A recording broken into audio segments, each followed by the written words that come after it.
andan etibarən Tbilisidə səfərdə olan Xorvatiya prezidenti rəsmi görüşlərə başlayır. Zoran Milanoviçin Gürcüstan prezidenti, baş nazir və parlamentin sədri ilə görüşləri planlaşdırılıb. Xorvatiya prezidenti həyat yoldaşı və onun müşayiət edən nümayəndə heyəti ilə birlikdə dünən Tbilisiyə gəlib. Tbilisi Beynəlxalq Hava Limanında qonaqları Gürcüstanın Xarici İşlər naziri və prezident administrasiyasının rəhbəri qarşılayıb. Helsinki komissiyasında Gürcüstanda gedən proseslərlə bağlı dinləmə keçirilib. Dinləmədə 3 ekspert iştirak edib.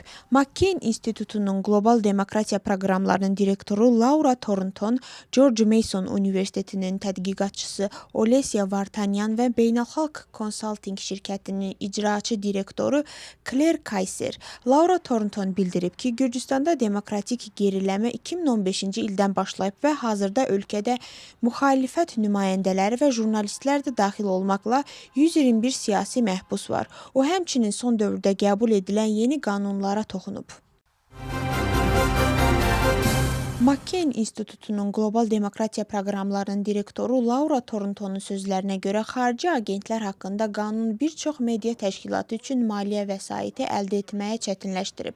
Onun bildirdiyinə görə donorlar qapalı cəmiyyətlərdə fəaliyyət göstərən təşkilatlarla dəstək vermək üçün yaradıcı yollar tapıblar və Gürcüstanda vətəndaş cəmiyyəti ilə müstəqil medianın dəstəklənməsi üçün imkanlar mövcuddur.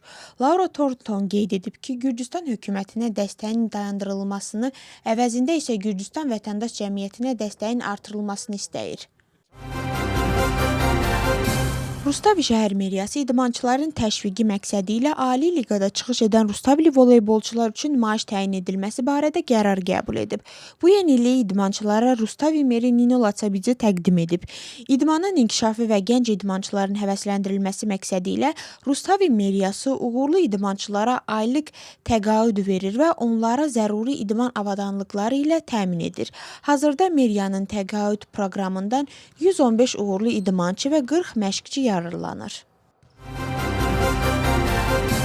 Sabah Milanda keçirilən qış olimpiya oyunlarında sərbəst proqramla buz üzərinə Nika Ekaca çıxacaq. Bundan əvvəl Diana Davisis və Gleb Smolkin cütlüyü çıxış edib. Onlar sərbəst rəqsdə hakimlərdən 118.87 xal alıblar.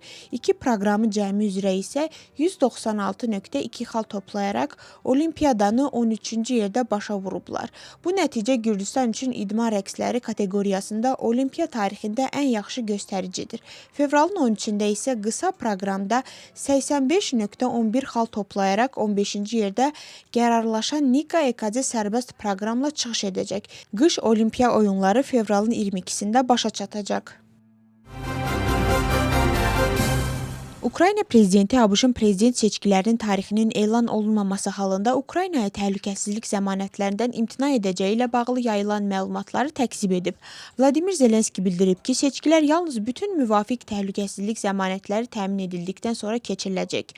O həmçinin Kremlin Moskvada danışıqlar aparmaq təklifini rədd edib və ABŞ-ın görüşləri Rusiya və Belarus istisna olmaqla istənilən ərazidə keçirilməsi ilə bağlı təklifini dəstəkləməyə hazır olduğunu deyib.